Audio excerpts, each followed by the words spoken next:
Do livro Pão Nosso, capítulo 103, Cruz e Disciplina. Psicografado pelo médium Chico Xavier, através do Espírito Emmanuel. 103. Cruz e Disciplina. E constrangeram um certo Simão Cirineu, pai de Alexandre e de Rufo, que por ali passava, vindo do campo, a que levasse a cruz. Marcos 15, 21. Muitos estudiosos do cristianismo combatem as recordações da cruz, alegando que as reminiscências do Calvário constituem indébita cultura de sofrimento. Asseveram negativa à lembrança do Mestre nas horas da crucificação. Entre malfeitores vulgares.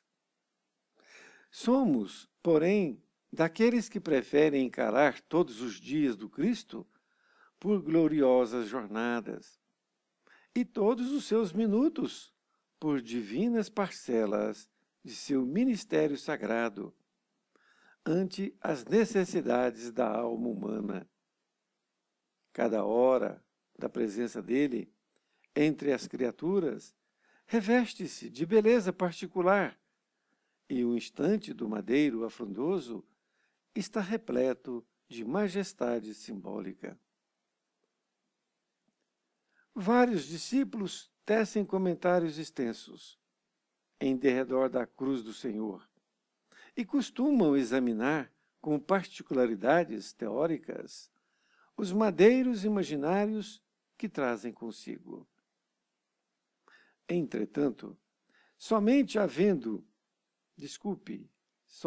haverá tomado a cruz de redenção que lhe compete aquele que já alcançou o poder de negar a si mesmo, de modo a seguir nos passos do Divino Mestre. Muita gente confunde disciplina com iluminação espiritual. Apenas depois de havermos concordado com o jugo suave de Jesus Cristo, podemos alçar aos ombros a cruz que nos dotará de asas espirituais para a vida eterna. Contra os argumentos, quase sempre ociosos, dos que ainda não compreenderam a sublimidade da cruz, vejamos o exemplo do Cirineu, nos momentos culminantes do Salvador. A cruz do Cristo foi a mais bela do mundo. No entanto, o homem que o ajuda não o faz por vontade própria, e sim atendendo à requisição irresistível. E ainda hoje, a maioria dos homens aceita as obrigações inerentes ao próprio dever, porque a isso é constrangida. Emmanuel, Pedro Leopoldo, 22 de fevereiro de 1950. Querido amigo, querida amiga, que bom estarmos novamente juntos.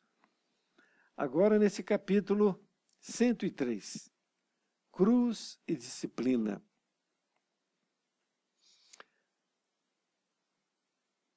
Veremos adiante a relação que tem nesse título entre a cruz e a disciplina.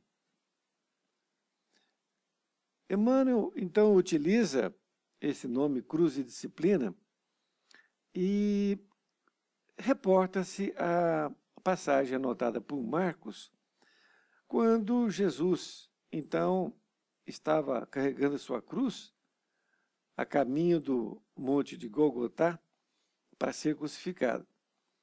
E era uma ladeira, assim diz o Evangelho, e Jesus já estava muito cansado e não conseguindo carregar ali a cruz.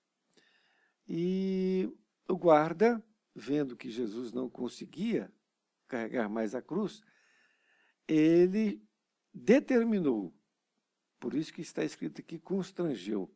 Então, ele determinou que esse Simão Cirineu, que era um homem que ali passava, vindo do campo, carregasse a cruz para Jesus. Esta, então, foi a passagem. Muito bem. Emmanuel, então, começa a esclarecer-nos a respeito desta passagem, dizendo que muitos estudiosos do cristianismo combatem as recordações da cruz, alegando que as reminiscências do Calvário constituem indébita cultura de sofrimento. Então, Emmanuel se reporta a muitos de nós que temos uma visão negativa a respeito do Calvário, como se estivesse cultuando o sofrimento para todos nós. Veja bem. E não é esse o propósito, não é essa visão que nós temos que ter, porque a visão da crucificação de Jesus é outra visão que nós temos que ter. Então, para isso, Emmanuel vai nos explicando. Nesta outra parte, asseveram negativa, então essas pessoas são contundentes, eles confirmam que tem uma negativa, uma passagem negativa, essa lembrança do mestre nas horas da crucificação, entre aqueles malfeitores vulgares. Então essas pessoas afirmam que esta passagem de Jesus não foi uma passagem sublime, não é? E Emmanuel diz, somos, porém, daqueles que preferem encarar todos os dias do Cristo por gloriosas jornadas e todos os seus minutos por divinas parcelas de seu ministério sagrado ante as necessidades da alma. Olha que interessante. É realmente uma outra visão que nós temos que ter, que em todos os dias, em todos os minutos da vida de Jesus, sempre foi aprendizado, não é? Continua dizendo, cada hora da presença dele entre as criaturas reveste-se de beleza particular. E o instante do madeiro frondoso está repleto de majestade simbólica.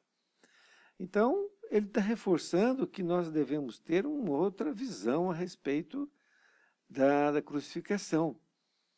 Então, aquele momento, ele se deixou imolar, não é? Por quê? Porque assim era necessário, não é? E na outra parte, vários discípulos tecem comentários extensos em derredor da cruz do Senhor e costumam examinar com particularidades teóricas os madeiros imaginários que trazem consigo. Então é muito interessante, porque quando se fala em sofrimento, então se a gente recorda desta passagem e começamos aí a pensar o quanto que Jesus sofreu, e realmente muitas pessoas disseram para nós que nós também deveríamos sofrer, assim como Jesus sofreu. Ou então, que nós temos que ter o sofrimento pelo sofrimento. E não é bem assim, não é? Esses sofrimentos que nós já tivemos, nós temos que refletir sobre eles. Porque todo sofrimento que nós passamos, ele tem um significado. Nós temos que tirar algo de bom dele. Assim como Jesus fazia com os seus discípulos, não é? Quando eles passaram por um animal em putrefação, no campo, e os discípulos cortaram o caminho, e Jesus parou, olhou para o animal e disse que bela arcada dentária tinha esse animal. Então, é você ver alguma coisa de bom naquilo que parece ruim a todos, não é? E Emmanuel continua dizendo, entretanto, somente haverá tomada a cruz de redenção que lhe compete aquele que já alcançou o poder de negar a si mesmo, de modo a seguir nos passos do Divino Mestre. Então, quando você toma a redenção que lhe compete, Como? Entendendo que a vida tem sofrimento, mas que os sofrimentos são coisas benditas para você. Que você tem que ver com otimismo, com pensamento positivo, não com o castigo de Deus. Também não é assim, como se foi colocado no passado, não é? Então, quando nós tivermos tomado essa cruz, não é? Efetivamente, assim nós podemos o quê? Negar a si mesmo. Nós temos que negar a si mesmo. Negar que aos nossos desatinos, quando nós estivermos já livre de nossas mazelas, aí sim nós estaremos alcançando os passos do Divino Mestre. Então é uma caminhada longa, porque ainda somos espíritos muito imaturos, mas nós temos que começar. Temos que dar os primeiros passos. Outra coisa interessante nesta outra parte, muita gente confunde disciplina com iluminação espiritual. Apenas depois de havermos concordado com o jugo suave de Jesus Cristo, podemos alçar aos ombros a cruz que nos dotará de asas espirituais para a vida eterna. Então, é também outra colocação que merece nossa reflexão, porque nós vivemos uma forma de ver a vida que nós temos que orar e vigiar. Muito bem. Então, nós oramos muito, pedindo a Deus, ao Mestre, a nossos benfeitores, nosso anjo da guarda, que nos ajude a manter firmes no propósito de fazer o Evangelho de Jesus em nossas vidas, que ele seja uma bússola. E fazemos essas orações. E vigiamos muito também, para que nós não caiamos em tentações, não é? Mas nós estamos muito ainda na disciplina, muito na disciplina. Somente depois que nós tivermos nossos pensamentos, nossas palavras, nossas atitudes, saindo do coração de forma livre, de forma boa, é que estaremos, então, aptos para alçar os ombros a cruz que nos dotará de asas espirituais. Então, quando nós estivermos nesse patamar de entendimento, então nós colocaremos essa cruz nos ombros, não é? Que vai nos dotar de asas espirituais. E Emmanuel continua dizendo, contra os argumentos, quase sempre ociosos dos que ainda não compreenderam a sublimidade da cruz, vejamos o exemplo do Cirineu nos momentos culminantes do Salvador. Quer dizer, nós que ainda não entendemos, nós temos que ver o que o Cirineu pensou naquele momento. Na conclusão, ele diz que a cruz do Cristo foi a mais bela do mundo. No entanto, o homem que o ajuda não o faz por vontade própria, e sim atendendo à requisição irresistível. Porque naquele momento o guarda pressionou para que ele fizesse aquilo. Ele não foi de boa vontade, né? Quer dizer, pode até ter sido que naquele momento ele estava ali sensível ao sofrimento de Jesus, não é? Mas ele foi constrangido, de certa forma. E diz que ainda hoje a maioria dos homens aceita as obrigações inerentes ao próprio dever, porque a isso é constrangida. Ou seja, quando nós analisamos o nosso proceder na vida, nós temos muitos deveres, e muitos deles nós somos constrangidos, nós fazemos por necessidade, por dever, não porque queremos, não é? Então a vida é cheia disso, e nós não podemos encarar, então, o caminho de Golgotá como uma coisa negativa, e sim uma coisa sublime em que Jesus nos mostrou a sua redenção. Ele venceu o mundo. Ele venceu o mundo porque foi daquela forma que ele mostrou que até, né, para os seus algozes você tinha que ter amor. E foi o que ele teve, não é? Essa questão do sofrimento ainda está muito presa em nós, porque nos foi passado no passado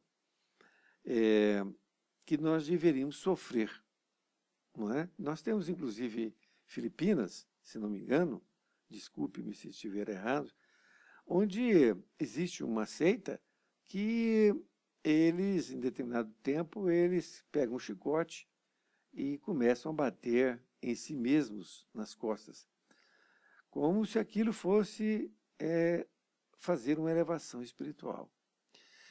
Então, dessa forma, a imolação. Assim também, no passado, nos foi colocado de que o sofrimento, ele era, de certa forma, um castigo de Deus, não é? E que, se sofresse, estaria resolvido ali a questão de evolução espiritual. E não é nada disso. Nos foi passado de uma forma equivocada, porque sofrer por sofrer não leva a nada. Vejamos o exemplo que nos dá Chico Xavier. Certa vez, uma senhora já idosa o procurou e foi comunicar a ele que, depois de mais de 40 anos, junto com o seu marido, o seu marido, que era uma pessoa má para ela, de acordo com ela, essa pessoa desencarnou. Então ela disse: Chico, eu agora estou livre, não é? Eu passei meu karma com ele, então agora já estou quites com ele, não é? Então, se tinha algum karma, ela estaria agora livre. E ela ficou esperando uma palavra de anuência do Chico sobre aquilo que ela falou ali no momento. E, para a surpresa dela, não teve uma palavra de anuência, não. Então, o Chico falou: pois é, minha filha, então agora você vai orar muito para ele e para os bons espíritos, para que você possa, em nova encarnação, vir com ele novamente, para aprender a amá-lo. Olha, deve ter sido uma resposta assim que deixou a mulher realmente sem caminho, né? Porque ela, na sua ignorância, achava que o sofrer pelo sofrer, ela se tinha ali naquele momento redimido, e na verdade não é nada disso, né? O sofrer por sofrer não adianta nada. Ela pode até ter conseguido um patamar, ou seja, sofreu agora, muito bem. Então agora é o outro patamar. Não deu tempo de fazer as duas coisas numa só encarnação, né? Mas o equívoco de nós termos esse pensamento de que o sofrimento vai fazer com que nós venhamos a sublimar, ou seja, nos elevar, isto é muito ruim, porque, como diria Allan Kardec, você pode refutar 1000 vezes uma verdade, mas não pode aceitar uma mentira. Então, essa foi uma mentira que nós aceitamos, não é? De que o sofrimento nos faria ser pessoas melhores. Não, o sofrimento não faz. A reflexão sobre o sofrimento, sim. E é exatamente o que acontece aqui com essa passagem evangélica. Então, quando nós percebemos que a passagem de Cristo foi de redenção, foi de aprendizado, foi de ensinamento, nós passamos a ver o sofrimento de outra forma. As dificuldades que nós temos, as experiências que nós temos, que são todas difíceis, não é? Que nós temos experiências de sofrimento, não são castigos de Deus. E após cada passagem, nós nos fortalecemos, não é assim? Então, nós estaremos aptos aos novos desafios e estamos cada vez evoluindo mais, de acordo exatamente porque nós estamos aprendendo, nós estamos tendo uma visão positiva da vida, porque Deus está conosco, não é? E é dessa forma que nós temos que ver. Muito obrigado por ter me ouvido e espero encontrá-lo em próxima oportunidade. Fique com Deus.